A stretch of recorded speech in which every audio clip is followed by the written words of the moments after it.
State government ஜாப்ஸை பற்றி discuss பண்ணலாம். First நீங்கள் காம்படிட்டிவ் எக்ஸாம் படிக்கிறீங்கன்னா உங்களுடைய குவாலிஃபிகேஷன் என்னன்றதை பார்க்கணும்.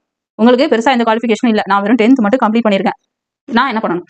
உங்களுக்கும் நம்மளுடைய தமிழக அரசுல ஜாப் இருக்கு. என்ன? Group 4 TN PSC group 4. So இது வெறும் 10th படிச்சிருந்தா போதும். இது மட்டும் தானான்னு கேட்டால் இல்லை, இன்னொன்று இருக்கு, TNSURB.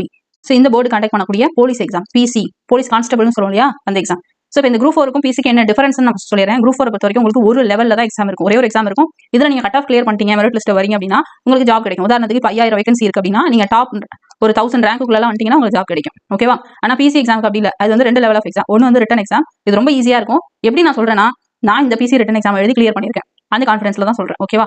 ஸோ இந்த பிசி ரிட்டன் எக்ஸாம் நீங்க பாஸ் பண்ணணும், உங்களுக்கு பிசிக்கல் எக்ஸாம் இருக்கும். ஓகேவா? அது என்ன பிசிக்கல்? நான் ஓடுவேன், தாவுவேன், குதிப்பேன் அப்படிலாம் நீங்க சொல்லுவீங்கன்னா செய்வீங்க அப்படின்னா கண்டிப்பா இதை நீங்க சூஸ் பண்ணலாம். அதாவது பிசிக்கலி நீங்க ஸ்ட்ராங் தான். ஓகேவா? நான் பிசிக்கலி ரொம்ப வீக்.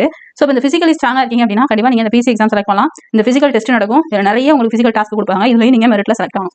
ஸோ இதுக்கப்புறம் உங்களுக்கு டாக்குமெண்ட்லாம் வெரிஃபை பண்ணி மெடிக்கல் டெஸ்ட்லாம் பண்ணிட்டு ஃபைனலாக உங்களை ட்ரைனிங் அனுப்புவாங்க. ஓகேவா? ட்ரைனிங் டைம்லேயே உங்களுக்கு salary வர ஆரம்பிச்சிடும். ஸோ ட்ரைனிங்கை கம்ப்ளீட் பண்ணதுக்கப்புறம் உங்களுக்கான போஸ்டிங் வந்து போடுவாங்க. இது வந்து TNSURBயோட பிசி எக்ஸாம். இந்த 2 எக்ஸாம், குரூப் 4க்கும் சரி பிசி எக்ஸாமுக்கும் சரி 10th தான் குவாலிஃபிகேஷன். ஓகே, நெக்ஸ்ட் 12th மட்டும் தனியாக படிச்சவங்களுக்குன்னு சொல்லி செப்பரேட்டா ஒரு எக்ஸாம் கண்டக்ட் பண்ணுறது கிடையாது. ஈவன் குரூப் 4ஓட சேர்த்து வேணா கண்டக்ட் பண்ணுவாங்க. ஓகே, இப்போ நம்ம அடுத்து பார்க்க போகிறது டிகிரி லெவல் எக்ஸாம்.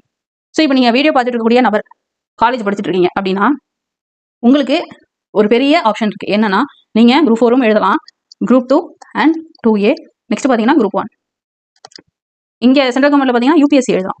ஓகேவா? நான் சென்ட்ரல் கவர்மெண்ட் பற்றி ரொம்ப சொல்லாதனால ஜஸ்ட் விட்டுட்டேன். இது வந்து நம்ம டிஎன்பிஎஸ்சியில் கண்டக்ட் பண்ணக்கூடிய எக்ஸாம்ஸ். ஓகேவா? Group 2 and 2A and group 1. இது வந்து ஜஸ்ட் பேசிக் டிகிரி தான். ஆனால் குரூப் 4க்கு நமக்கு ஒரு லெவல் ஆஃப் எக்ஸாம் இருக்குதா? இங்கே அப்படி இல்லை, 2 லெவலில் எக்ஸாம் நடக்கும். இது பார்த்தீங்கன்னா ஒன்று வந்து ப்ரிலிம்ஸ்னு சொல்லுவோம். இதில் நீங்கள் கட் ஆஃப் கிளியர் பண்ணிட்டீங்கன்னா அடுத்து மெயின்ஸ் நடக்கும். ஸோ இதில் மெரிட்ல செலக்ட் ஆனீங்கன்னா ஜாப். ஓகே, குரூப் 1 பொறுத்த வரைக்கும் அதே மாதிரி தான், ப்ரிலிம்ஸ், மெயின்ஸ். ஸோ இந்த மாதிரி ஸ்டேஜ் ஆஃப் எக்ஸாம்ஸ் அதிகமாகும். இதெல்லாம் இதுக்கு டிகிரி குவாலிஃபிகேஷன் இருக்கு. ஓகே, இப்போ டிஎன்பிஎஸ்சி மட்டுமான்னு கேட்டிங்கன்னா இல்லை, நமக்கு TNSURB சொன்னா இல்லையா போலீஸ்ல. ஸோ இவங்க வந்து எஸ்ஐக்கான எக்ஸாம் கண்டக்ட் பண்ணுவாங்க. அங்கே எப்படி கான்ஸ்டபிளோ அதே மாதிரி எஸ்ஐக்கான எக்ஸாம் கண்டக்ட் பண்ணுவாங்க. இது டிகிரி குவாலிஃபிகேஷன் தான். எஸ்ஐ மட்டும் இல்லை, ஃபிங்கர் பிரிண்ட் எஸ்ஐன்னு ஒன்று சொல்லுவோம். ஸோ இதுவும் வந்து கண்டக்ட் பண்ணுவாங்க. ரெண்டுமே வந்து டிகிரி குவாலிஃபிகேஷன் தான். ஜஸ்ட் யூஜி டிகிரி இருந்தால் போதும்.